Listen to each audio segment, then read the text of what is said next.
We will begin with some brief remarks from Latoya Rooks, who is our Regional Disaster Officer for the Michigan region.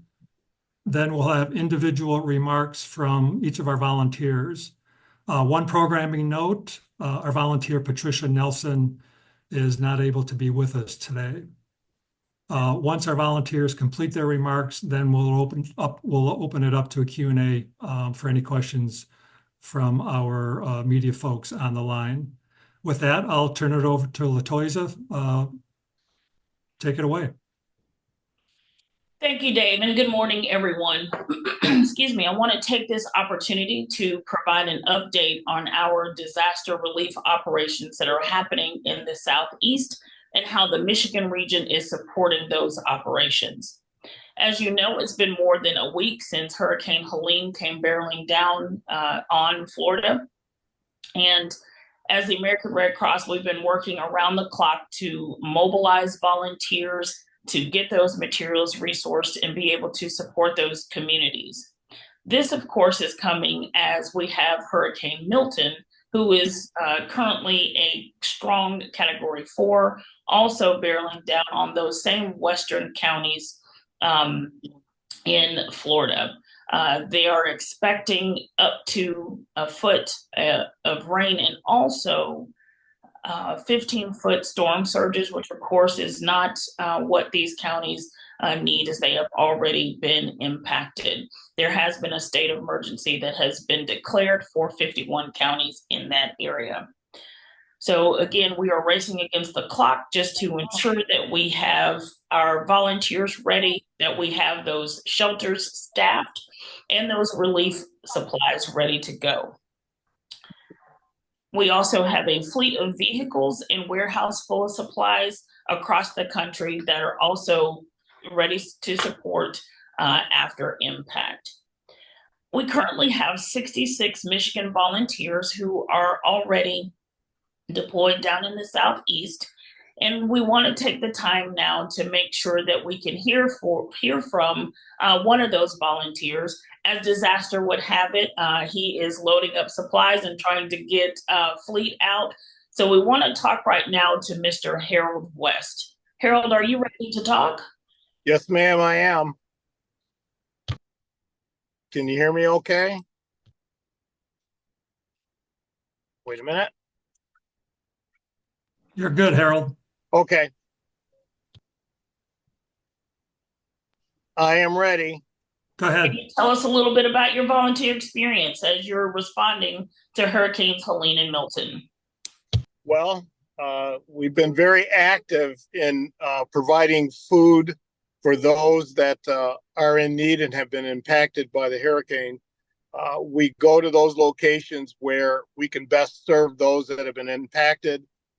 I am right now manning what's called a ERV, an emergency response vehicle, where we provide food to the communities that, as I said, have been impacted. I started in Tallahassee, but now I've moved down to Tampa, and my mission has changed considerably to organizing what's called ERVs and MERVs, to where we're loading up supplies and we're doing a pre-setup so that after Milton hits, that we're going to be right out there in the community, ready to go.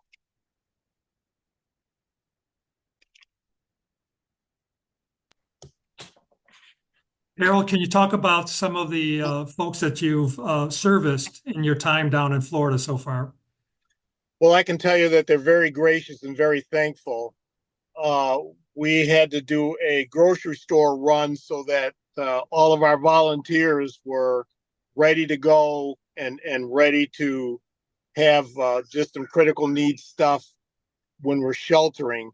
And you can't walk down an aisle without somebody thanking you and thanking us for being here. Very, very appreciative here in Florida, and not uncommon at all to get a hug or a handshake. What has this experience been like for you compared to other deployments you've been on? This has been real devastating for Florida. The devastation has just been unbelievable. and the support that we're giving them it really touches. We know that they really do need us, and it makes you feel good to be able to help. How long have you been a Red Cross volunteer, Harold? I've been with the Red Cross 7 years. I have done over 6 deployments, one of them being for 6 months with service to the armed forces, where I was deployed overseas to Romania, where I was embedded with the service members there, providing welfare, recreation for the service, and critical communication messaging.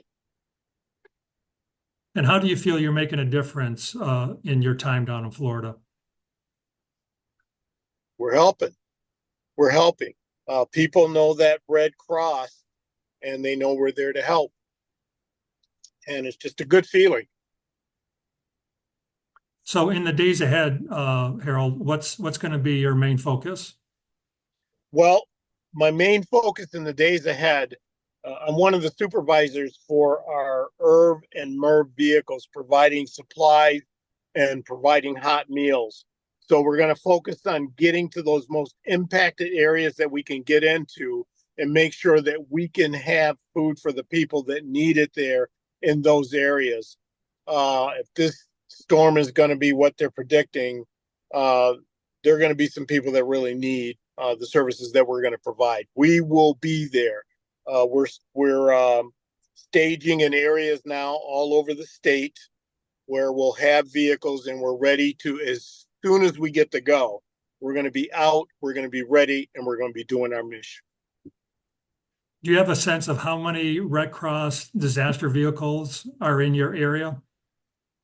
Oh, well, just with my crew, I have probably about 9 emergency vehicle response MERVs or ERV vehicles, feeding vehicles. So I have about nine of those, and I have 2 MERVs, which bring product and water, MREs, snacks, anything like that will be able to replenish what we need. So we got a pretty good crew here from all over the country. One last thing before you go, Harold. Anything else you'd like to add? If the people from Michigan are seeing this, the Red Cross really needs your help and really needs your support. This is a good thing. This type of tragedy can affect anywhere in the country, and we're all here together and doing it together, working as one. That's what we do as American citizens. Harold, thanks very much. Thank you. Appreciate joining us today, and stay safe. Thank you. I appreciate it. Have a good one. All right. Latoya, I'll turn it back over to you. Sure. Thank you, Dave, and thank you, Harold. We're so appreciative and thankful for all of the Michigan volunteers who have signed up to deploy to the Southeast and to support those in Florida. As you heard, we do have emergency response vehicles that have been deployed to Florida. We have 5 here from the Michigan region who drove down to support. Now, Helene left a pretty wide path of destruction, so it is a bit hard to navigate through certain neighborhoods and on those streets, but rest assured that when it is safe, the volunteers are truly on their way. So as we heard, Harold has quite a crew, and they're just a part of more than 2,000 volunteers that we have to support those families who have been impacting, and we're reaching more and more every day. We are doing all that we can to help, which does require a huge lift from the American Red Cross. We do also have volunteers who are specifically tasked with making sure that our partners and our elected officials are informed about what it is that we're doing, communities that still need support, and more things that are to come. With the help of our partners, we've already provided more than 32,000 shelter stays and nearly 400,000 meals and snacks across these impacted areas. Unfortunately, hundreds of people are still missing, and damaged infrastructure is indeed making it difficult for folks to communicate with loved ones. If you're having trouble locating or connecting with a loved one, the Red Cross may be able to help. Please make sure that you are visiting redcross.org, call 1-800-Red Cross. And please, if you have not done so, make sure that you download the American Red Cross emergency app. This is also where you're able to support those who are evacuating, locate those evacuation shelters. Excuse me, a couple of final points before we get to the rest of our volunteers. One, we know that people are generous and want to do everything that they can to help during a disaster. Our priority is to provide shelter and to support those who are affected. Financial donations are the quickest way and the best way to help those who are most in need. You can do so by, again, visiting redcross.org. An average of 90 cents of every dollar is invested in providing care and comfort for those in need. Your gift is a commitment to helping people in need, and every single donation matters. Secondly, the American Red Cross is working to restock critically needed blood products after the cancellation of many blood drives across the Southeast. This has caused more than 2,500 blood donations to go uncollected. We are encouraging the people of Michigan and others outside of the affected areas to make an appointment today at redcrossblood.org. And third, Helene is the latest example of how extreme our climate is becoming. There are more frequent storms, they're more intense, they're coming more often. In this case, meteorologists have said that Helene's intense and far-reaching rainfall, which extended hundreds of miles from the coast, can be attributed to the climate crisis. As the climate crisis continues to worsen, it will become increasingly common for the American Red Cross to respond to these disasters. And with that, I would like for you to hear more from our disaster responders.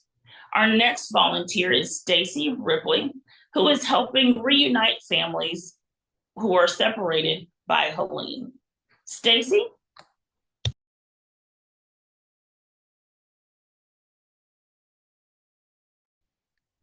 Now, sorry about that. Little technical snafu. Hoping everyone can hear me.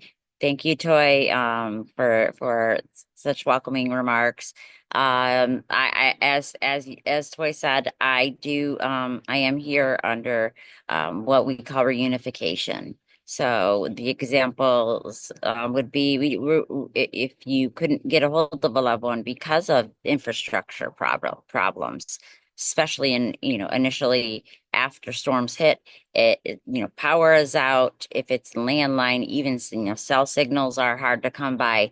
It can be very, very difficult to get a hold of a loved one, and which can really, really take a toll on a family, or any loved one that they may be searching for.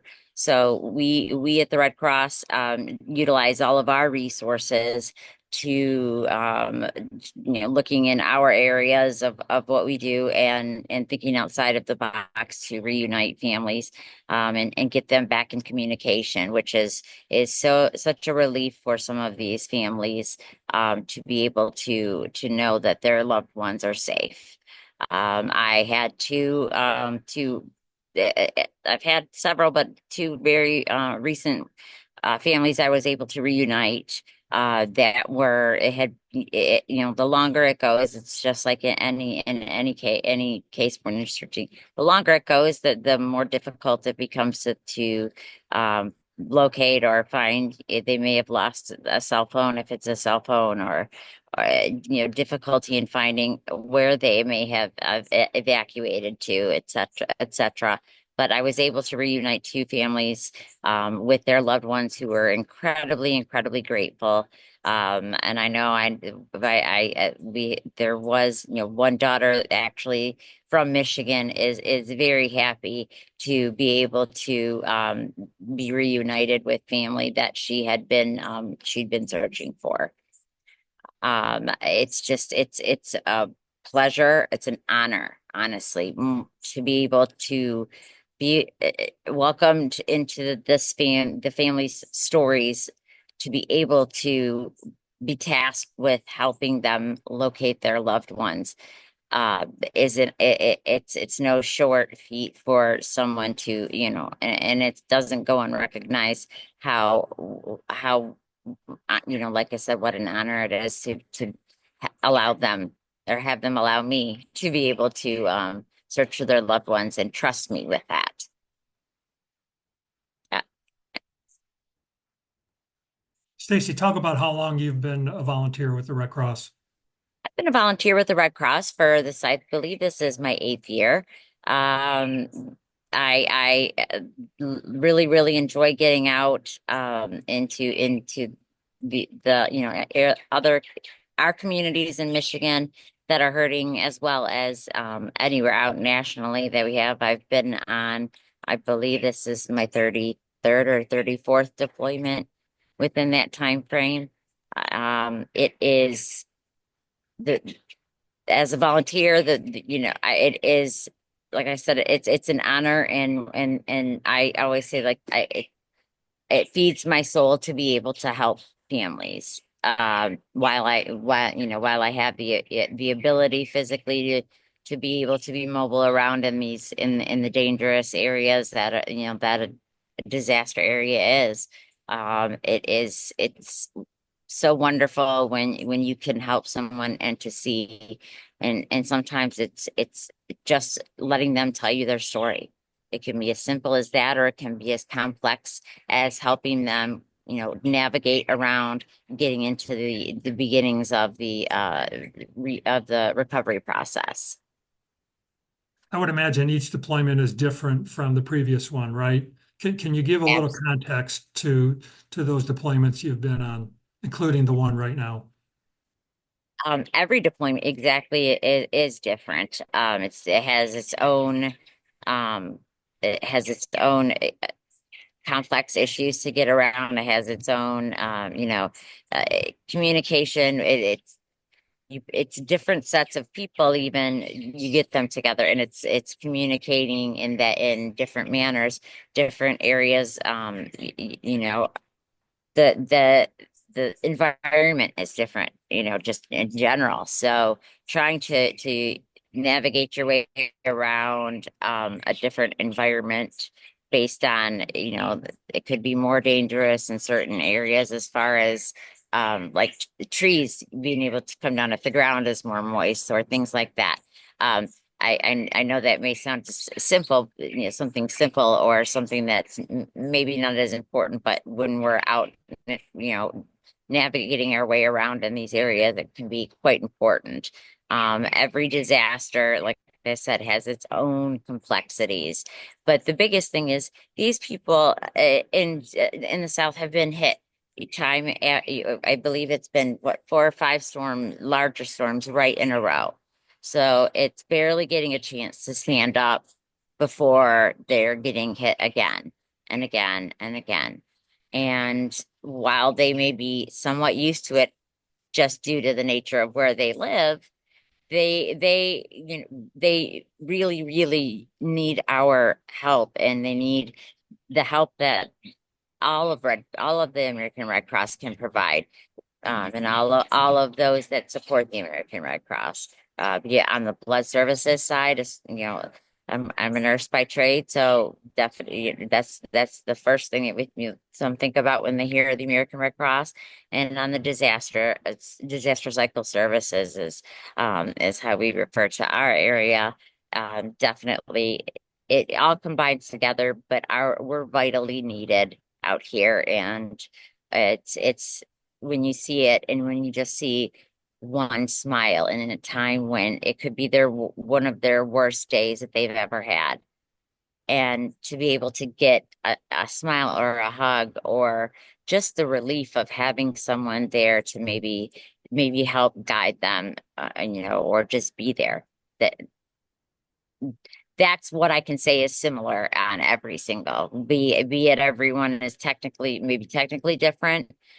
The end is the same. We're here to help, and it's that relief is the same on every disaster response I've been on.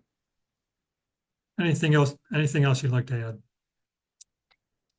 I just add that, like I said, sometimes it's just a story that they need, that they, every so I've, some don't feel that, oh, because I didn't have a tree go through my house, that maybe I'm not, I don't deserve assistance as much as my neighbor who, did lose their entire home.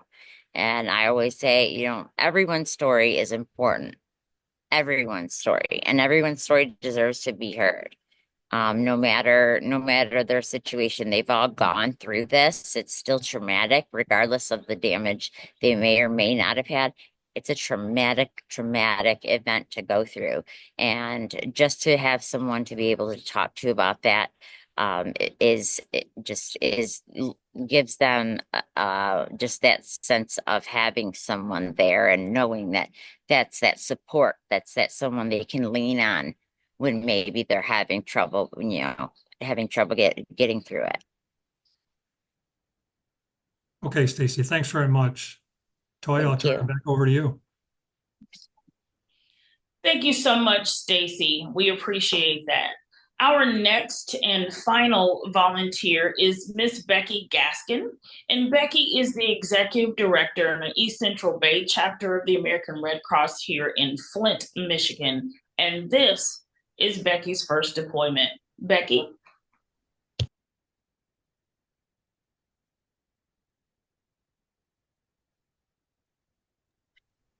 Good morning, and wow, my first deployment, level 7, and stationed in the Carolinas. It's been an incredible learning experience, but something that literally changes the heart and soul of a Red Crosser, whether you're a volunteer or staff.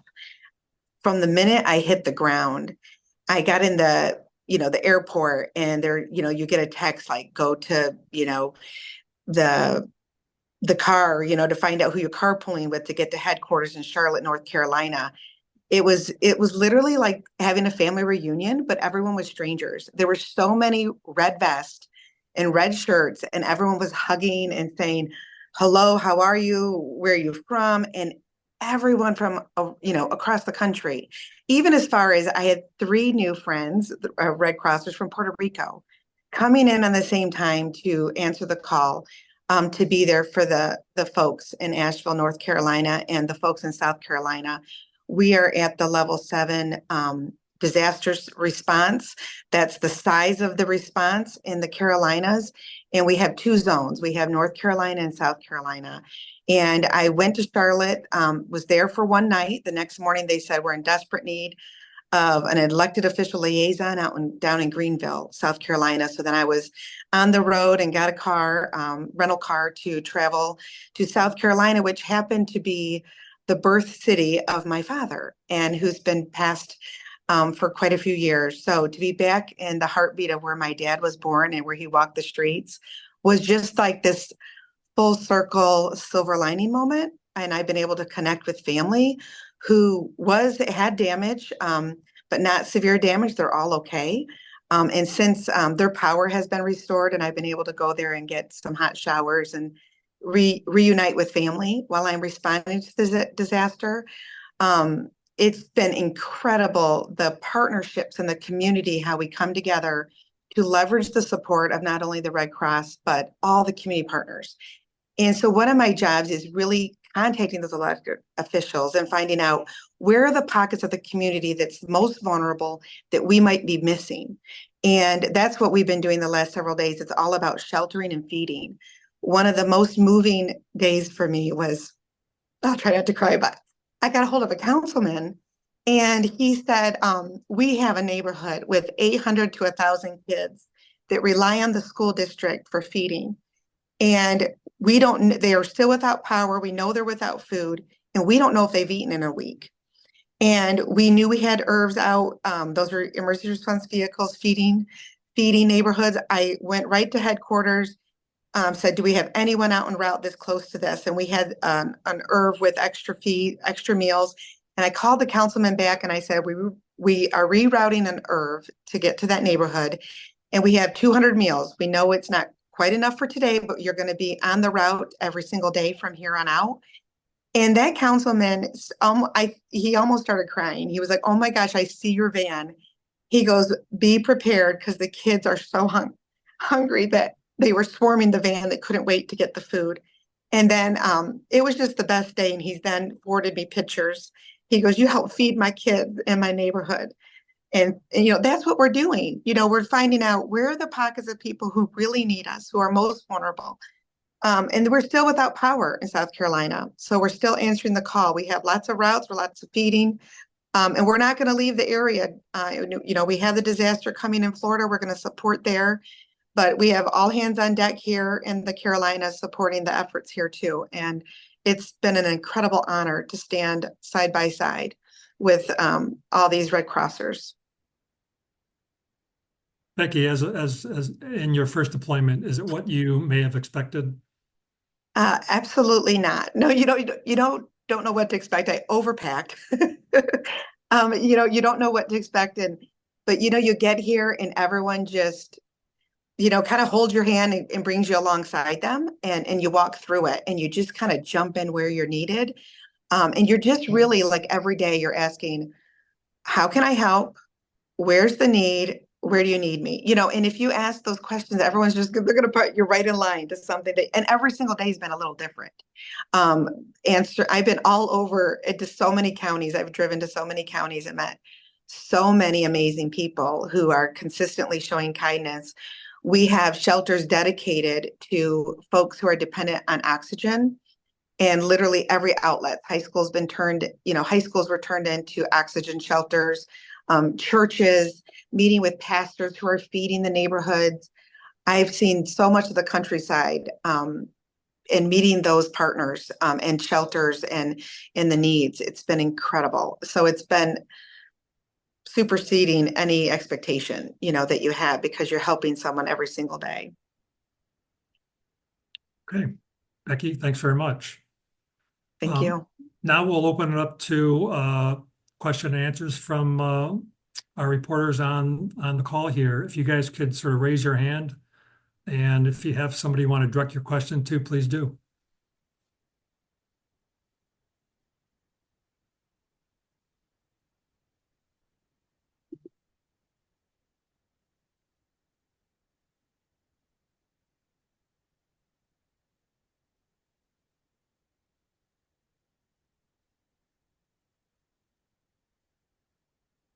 Anybody?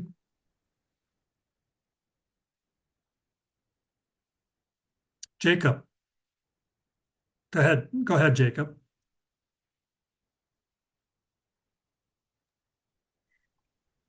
Was wondering if anyone could give us a firsthand account of what they're actually seeing on the ground down there.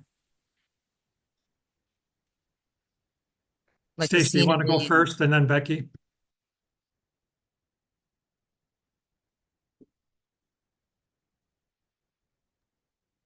Sorry Stacy? about that. Okay. Yeah.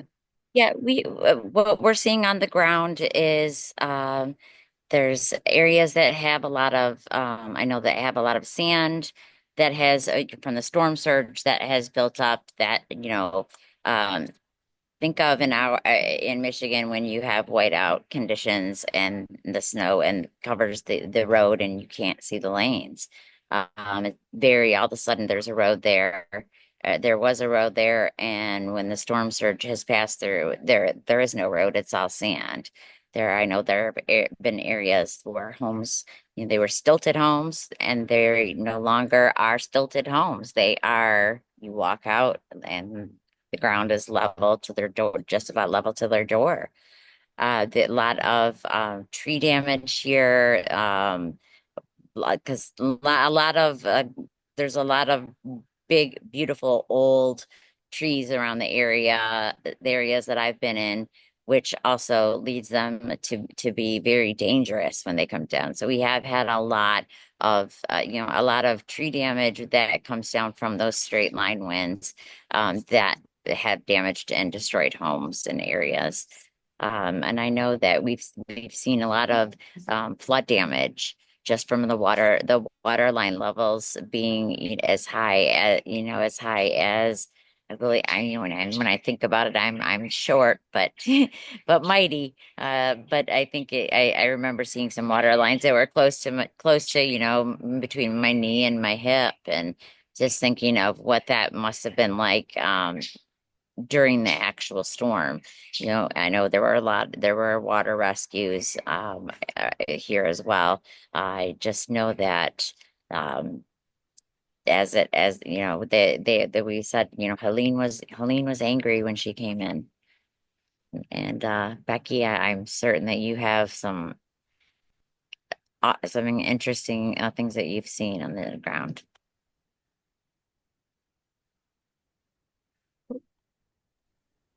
Yes, thank you. It's, in South Carolina, the devastation has been very widespread. So, you'll be driving around and you'll see a tree, planted in the middle of someone's home and it's completely destroyed. And then the next home next to them, I couldn't believe it. There was 3 huge trees completely down and the house, it's missed the house. And I can't imagine what those residents woke up to, so amazed that their house was still standing. And then some roads are completely uncrossable because the trees are down. They are getting more. National Guard has been working around the clock to open the streets in South Carolina. And again, I'm not seeing the worst of the devastation in North Carolina. But here in South Carolina, you're seeing, like, I went to meet with the fire department and the National Guard. They were having a meeting with community partners and I couldn't cross. And then a police officer showed me the way through the mountains to get to the fire department. And I was dodging trees and, like really white knuckled on the steering wheel because the road had went to one lane because the road was just dropped off the mountain. It went down to one lane because the ground had just came out from under it. And you're getting used to like always watching for that spare tree, and trees are still falling. So we're still hearing accounts of injuries and houses that are being damaged because the trees are unstable and very widespread. Like I said, one neighborhood can look fine and the next you can't get down the street. And it's just cables everywhere. And they're wrapped around the tree trunks where they're not just replugging and connecting to electricity. They have to rebuild it because it's completely gone, the network. And they've been unbelievable as far as getting that power restored. For a long time, you were hearing accounts where, the power is getting restored, but grocery stores are depleted because all the food went bad. And so, but the grocery stores are getting more food. The roads are opening. Schools in Greenville are opening tomorrow, which is wonderful because that shows that, again, more power is coming. The roads are getting more cleared up. But you're still seeing lots of trucks out and clearing the roads and getting that power restored. Thank you, Becky. Thank you, Stacy. Any other questions? Please kind of jump right in.